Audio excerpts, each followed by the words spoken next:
Él va a enviar uno que va a salvarnos, que va a redimirnos, que va a restaurar todas las cosas. Todo para la gloria de Dios.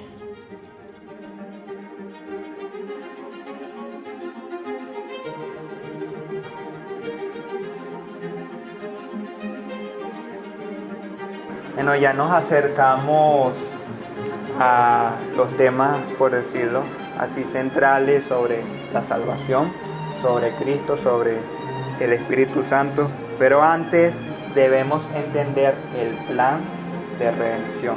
Ese es el tema de hoy, el plan de redención. ¿Cuál fue el plan que Dios hizo para salvar al ser humano? ¿Cómo Dios diseñó, orquestó todo este plan para salvar a la humanidad? La semana pasada, ¿qué vimos?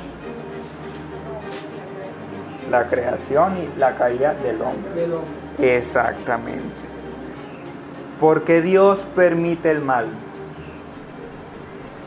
La semana pasada hablamos sobre eso. Porque Dios permitió la caída, permitió el pecado. Porque Él no es el autor del pecado, pero ¿por qué lo permitió?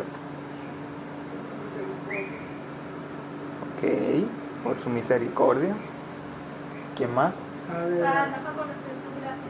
Eso, para darnos a conocer su gracia y su misericordia, porque si no fuéramos pecados, no fuéramos conocidos su gracia. Porque la gracia es cuando nos perdonan algo malo que hicimos, pero si no obramos mal, ¿cómo vamos a conocer la gracia y la misericordia de Dios? Ahora, ¿cómo Dios creó el mundo? ¿Con qué poder creó el mundo? ¿Cómo lo hizo? Con el poder de su palabra, exactamente. ¿Y en cuántos días lo hizo? En 6 días y descansó el séptimo. Excelente. ¿Qué es el pecado? Es la desobediencia a Dios, directamente la desobediencia. La malicia del hombre, ¿eh? La desobediencia a los mandamientos del hombre. Es romper lo que Dios ordenó. Excelente, ahí tan clarito, chéverísimo. Rebelarse contra el santo Dios, qué terrible. Ajá. Ahora, ¿cuál es el propósito por el cual Dios creó al hombre? A ver si se acuerdan. Para darle gloria. Para su gloria. Excelente. ¿Cuál fue el pacto de obras que Dios hizo con Adán? Dios hizo un pacto con él. Si haces esto, vas a morir. Si haces esto, vas a vivir. ¿Cuál fue? Excelente. El de no comer del fruto prohibido. Podía comer de todo menos No, del árbol. de Y ese. bueno. Ese fue el pacto de obras que Dios hizo con Adán. Y así somos. Ahora, una pregunta que no vimos la semana pasada. ¿Dios creó al ser humano malvado? Mal. Dios todo lo que hace es bueno. ¿Cómo lo creó? Bueno, Santo, justo, a su imagen. bueno. ¿Y por qué el ser humano es un pecador entonces?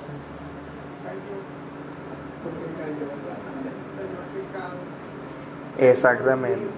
Porque Dios creó al ser humano libre, con un libre albedrío cambiante. O sea, él podía seguir en su estado de santidad o caer de ese estado.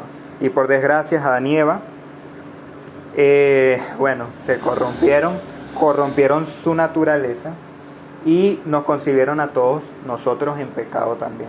Nos heredaron ese pecado, que era el pecado original, exactamente.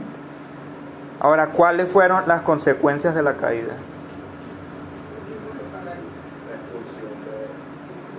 El cuerpo moriríamos. Excelente. Fuimos expulsados del Edén, lo perdimos. Ahora vamos a morir. La mujer va a lidiar Estamos con dolores. sujetos al dolor al sufrimiento, a las enfermedades. El sudor de la frente, el trabajo del hombre para poder subsistir. Exactamente.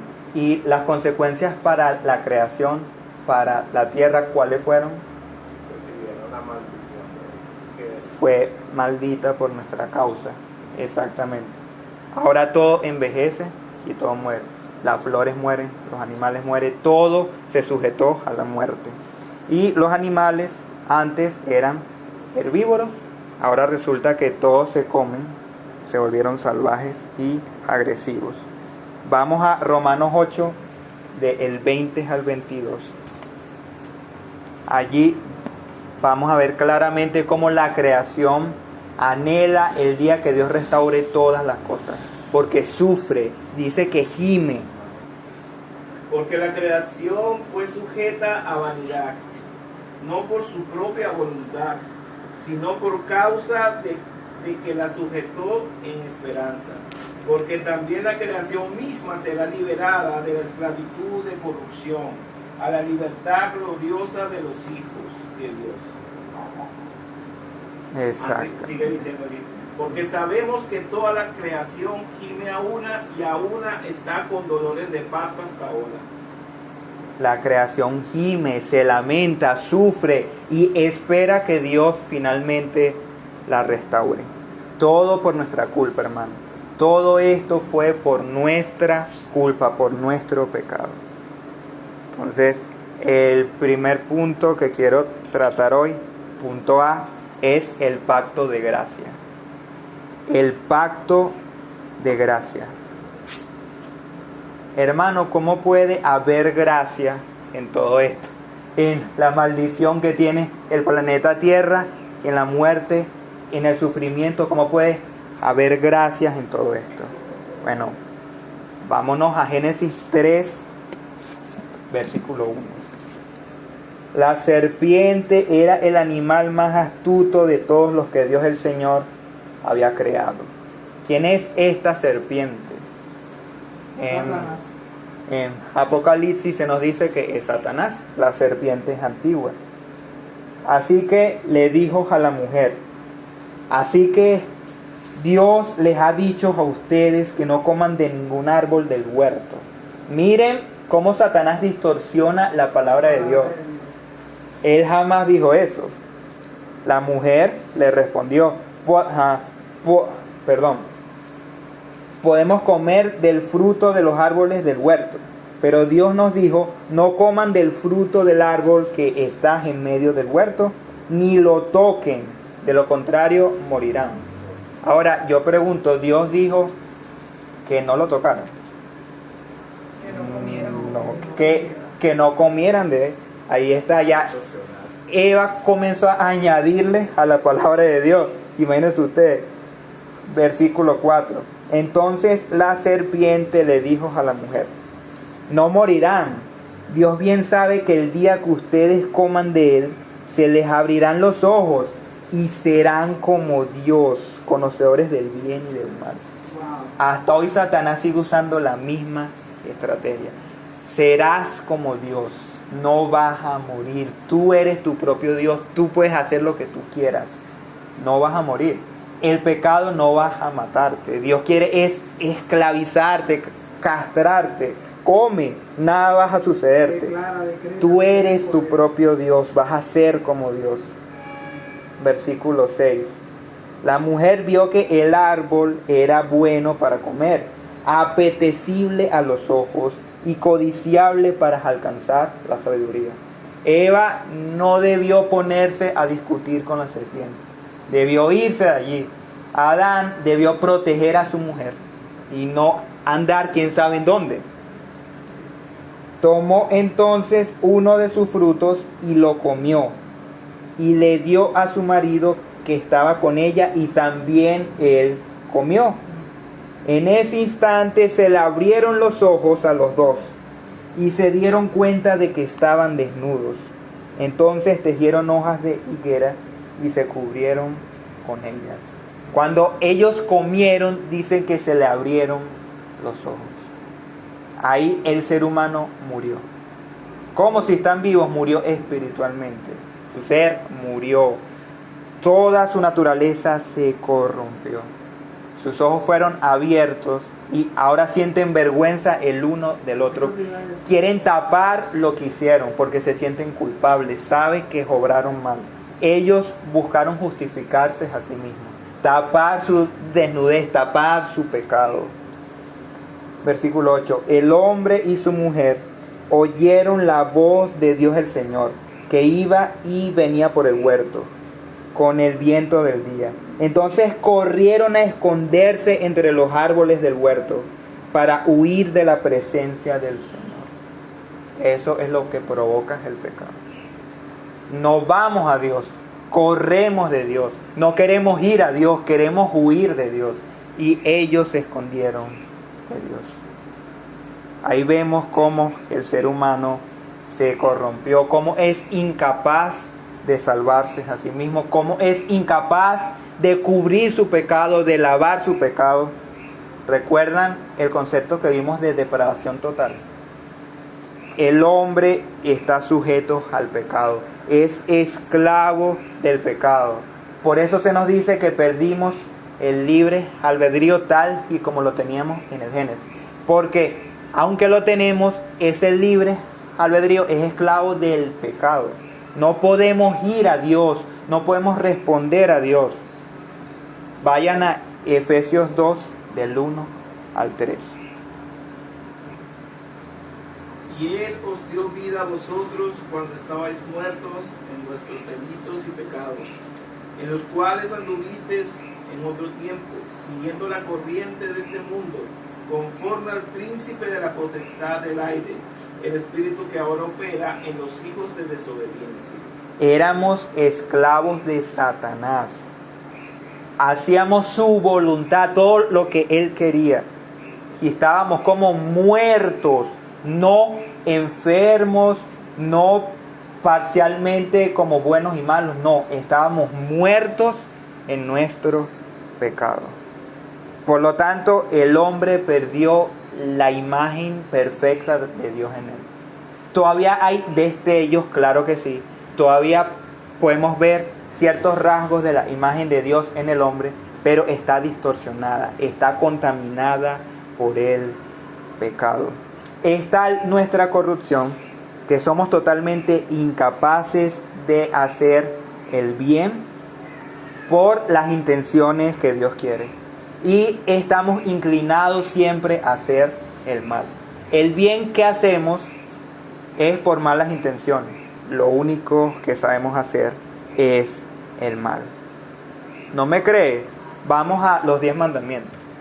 ¿Cuántas mentiras has dicho durante toda tu vida? ¿Cuántas veces has envidiado algo ajeno que no es tuyo? ¿Cuántas veces has tomado algo con la excusa que no es de nadie o que no me pagan bien?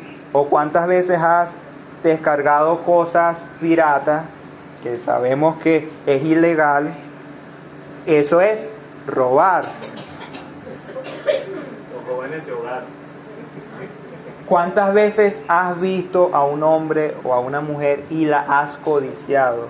La has deseado sexualmente sin que sea tu pareja. Sin el Espíritu Santo, ¿tú puedes guardar los mandamientos? No. Lo único que puedes hacer es romperlos una y otra vez. Así que no podemos seguirlo de ninguna manera, porque por nuestra naturaleza somos inclinados a pecar. ¿Cómo Dios resumió los 10 mandamientos? Ama a Dios sobre todas las cosas y ama a tu prójimo como a ti mismo. Pues el ser humano, por su naturaleza, siempre está inclinado a odiar a Dios y a odiar a su prójimo. Solamente sabe amarse a sí mismo. Por eso Jesús dijo, mira, ama a tu prójimo como a ti mismo, porque ya tú te amas demasiado. Wow, hermanos. Y si seguimos viendo, la naturaleza del ser humano, somos malvados. Y merecemos ser condenados en el infierno por siempre.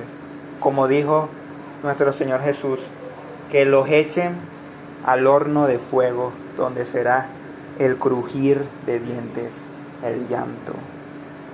Así que Dios no nos libró de las consecuencias del pecado. No nos libró. Porque Él es un Dios 3 veces santo. ¿Cómo puede habitar con el pecador? ¿Cómo Dios puede tolerar al pecador?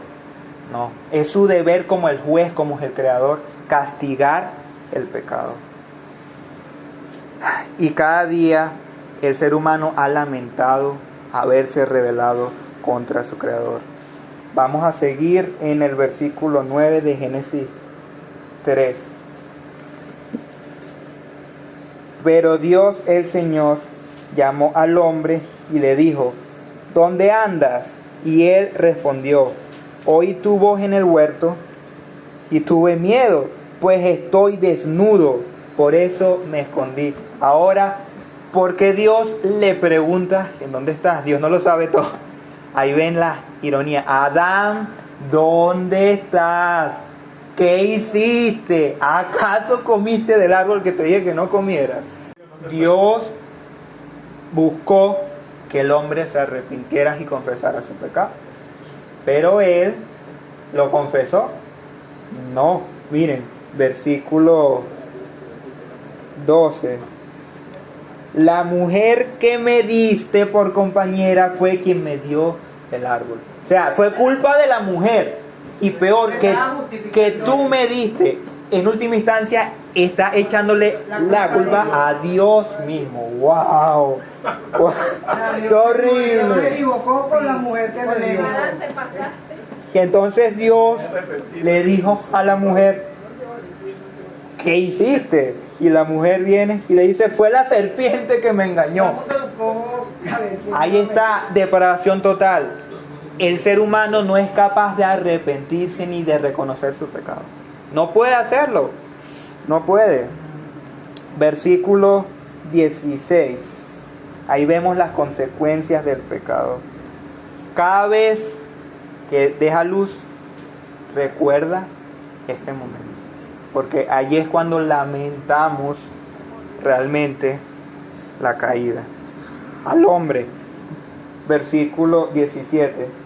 Puesto que accediste a lo que te dijo tu mujer y comiste, maldita será la tierra por tu causa. Con dolor comerás de ella todos los días de tu vida. Te producirá espinos y cardos y comerás hierba del campo. Comerás el pan con el sudor de tu frente, hasta que vuelvas a la tierra, pues de ella fuiste tomado, porque polvo eres y al polvo volverás. Wow, maldita será la tierra por tu causa, por tu razón.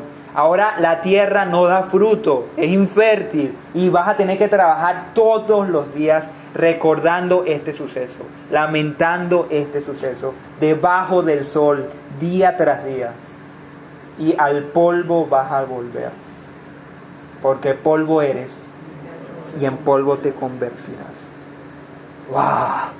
Las consecuencias del pecado. Ahí vemos la santidad de Dios. Hermano, pero ¿en dónde queda el pacto de gracia? Que no lo veo. ¿Dónde hay gracias en todo esto?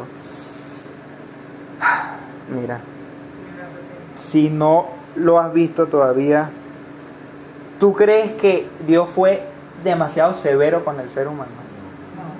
¿Qué merecía el ser humano, hermano? Dios debía matar a Adán y Eva. Dios debía enviarlos al infierno. Pero en lugar de eso no lo hizo. ¿Qué hizo? Maldijo la tierra en lugar de al ser humano. Gracia. Dios no destruyó al ser humano, sino que le dio gracia. Versículo 15. Antes de todas estas maldiciones, Dios le da gracias al ser humano. Y aquí viene el pacto de gracia, en donde Dios anuncia la salvación del ser humano. Versículo 15. Yo pondré enemistad, hablándoles a las serpientes, a Satanás. Yo pondré enemistad entre la mujer y tú, y entre su descendencia y tu descendencia. Ella te herirá en la cabeza, y tú le herirás el talón. Aquí Dios anuncia que un descendiente de la mujer de Eva iba a aplastar la cabeza de la serpiente y iba a terminar de una vez por todas con el poder del pecado. ¿Quién será esta simiente? ¿Quién será este hombre que va a aplastar la cabeza de Satanás y va a vencer sobre la muerte, sobre el pecado? Esto es lo que se conoce como el protoevangelio. Protoevangelio o evangelio primitivo. Dios anuncia desde los primeros capítulos su plan de redención. Él va a enviar uno que va a salvarnos, que va a redimirnos, que va a restaurar todas las cosas. Y todo el Antiguo Testamento se trata de esto, mis queridos hermanos. Se trata de esta simiente. Se trata de esta promesa que poco a poco se va viendo mejor. Dios va dando destellos, luces cada vez más claros de quién es este hombre, de quién es esta simiente. Y el segundo y último punto que vamos a ver hoy es ese, la simiente o la promesa. ¿Quién será esta simiente? ¿Quién será esta promesa? ¿Qué características debe tener este hombre? Bueno, cuando el ser humano llega a su tope, Dios ya no lo soporta más. Dios dice, mira, me arrepiento de haber creado al hombre. Esta gente es totalmente malvada, totalmente dada a hacer el mal. Por lo tanto, yo voy a destruirlos a todos. Y envía un diluvio para aniquilar a la humanidad. Pero Dios muestra gracia hacia un hombre que se llamaba Noé. Él construye un arca y todo el que entró en esa arca fue salvo de la ira y del juicio de Dios. ¿Le suena familiar? Hay como un déjà vu aquí, como un spoiler de algo que va a suceder en el futuro. Número 1, este hombre será el arca de salvación. Todo aquel que entre, que esté en él, va a ser salvo de la justicia y el juicio de Dios. Ahora vemos que Dios escoge a un hombre que se llamaba Abraham y le dice, en tu simiente serán benditas todas las naciones de la tierra. ¡Wow! De la simiente de Abraham todas las naciones van a ser salvadas. De todo pueblo, tribu, lenguas y nación van a ser salvados por medio de este hombre, del hijo de Abraham. Segundo, debe ser hijo de Abraham. Vemos una gran historia. El pueblo de Abraham, los israelitas, son esclavizados en Egipto. Pero llega un libertador que se llamaba Moisés, recuerdan, que con señales, con milagros, libera al pueblo de Israel de la esclavitud. ¿No les suena familiar? Un libertador, el Señor, llega a liberar a su pueblo de la esclavitud del pecado y de la muerte. Este es el tercer punto. Debe ser el libertador y también el Señor de los ejércitos, un guerrero que pueda vencer a nuestros enemigos, a Satanás, al pecado y a la muerte. Ahora vemos que Dios instituye sacerdotes para que lidien con el pecado del pueblo, para que intercedan entre Dios y los hombres. ¿Les suena familiar?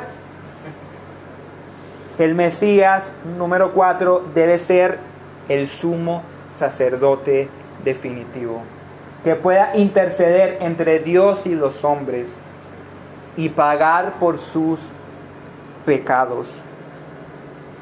Resulta que para pagar por el pecado, alguien tiene que morir. Alguien tiene que pagar por ese pecado. En Adán y Eva vemos que Dios hace ropa con la piel de un animal y cubre su desnudez. Ese animal pagó por el pecado de Adán y Eva. Y fue Dios quien lo proveyó para el perdón de sus pecados. ¿Quién será ese animal que muera allí. Ahora Dios pone un sistema de sacrificios donde un cordero muere en lugar del pecador. ¿Les suena familiar? El Mesías debe ser el Cordero de Dios que quite el pecado de este mundo, que reciba sobre él mismo el juicio, el sufrimiento, la condena por nuestro pecado. Ahora Israel comienza a corromperse con el pecado. Ahí vamos, depravación total.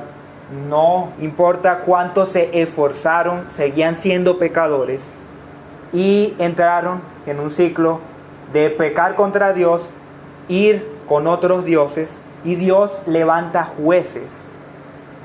Uno de los jueces que más destaca es Sansón. Fue uno de los más corruptos, uno de los peores, que fue muy inmoral, pero sin embargo un solo hombre pudo derrotar todo un ejército y con su muerte liberó a su pueblo de sus enemigos. ¿Les suena familiar? Vean todos los spoilers que Dios nos da en el antiguo pacto. Con la muerte de este hombre, Dios libera a su pueblo. Número 6, el Mesías debe ser el juez, el justo juez de parte de Dios. Luego de los jueces, Dios era el rey de Israel, pero Israel quería un rey. Queremos un rey como las otras naciones. Dios dice, ¿quieren un rey humano? Fue un desastre total. Pero hay un rey en particular que se llamaba David. Y Dios le hace una promesa a David hermosa. Le dice, tu hijo, su trono será eterno, será para siempre, y yo lo llamaré mi hijo. O sea que el Mesías será el rey de Israel, descendiente de David, y será llamado Hijo de Dios. ¿Le suena? ¿Hay algo en particular aquí que te suene familiar? Punto 7. Él es el rey, es el Hijo del Dios viviente. O sea, Él mismo va a ser Dios encarnado. Y por último, número 8. Los reyes empezaron a corromperse, a ir como las demás naciones tras otros dioses. Y Dios levantó profetas para advertirles, para que se volvieran al pacto, para que respetaran la ley de Dios. Pero el pueblo, en lugar de oír a los profetas, los mataba, los golpeaban, se burlaban de ellos. ¿Les suena? Un profeta se levanta, anuncia la palabra de Dios, pero lo mata, su propio pueblo lo mata. El Mesías debía ser el profeta supremo. Él mismo iba a hacer la revelación de Dios, que iba a bajar del cielo para darnos el mensaje de salvación. Mis hermanos, ¿quién es este hombre? Jesús. ¿Cuál es su nombre? Jesús. Cristo, el hijo de Eva, el hijo de Abraham, el hijo de David, el rey, el hijo de Dios, el Mesías. ¿Cuál es el mensaje de toda la Biblia? Que el hombre no puede salvarse a sí mismo. Que Dios tuvo que hacer un plan de redención para rescatar al hombre y restaurar su reino. Que no fue Adán y Eva que buscaron a Dios, sino que fue Dios quien buscó a Adán y Eva. Que fue Dios quien hizo un pacto con nuestro Señor Jesucristo para redimirnos, para salvarnos, para que podamos tener vida eterna en Él. Escúchame, el protagonista de la Biblia no es David, no es Sansón, no es Moisés, no, el protagonista es Jesucristo. Él mismo dijo, todo el antiguo pacto, desde Moisés, los profetas y los salmos hablan de mí. La Biblia se trata de nuestro Señor Jesucristo. Se trata de que se necesita un mejor sacrificio, se necesitan un mejor cordero, se necesita un mejor sumo sacerdote, se necesita un mejor Moisés, un mejor juez, un mejor rey, un mejor profeta. Dios dice, todos ellos no son la respuesta. La respuesta es Jesucristo. Y de Él vamos a hablar la semana que viene.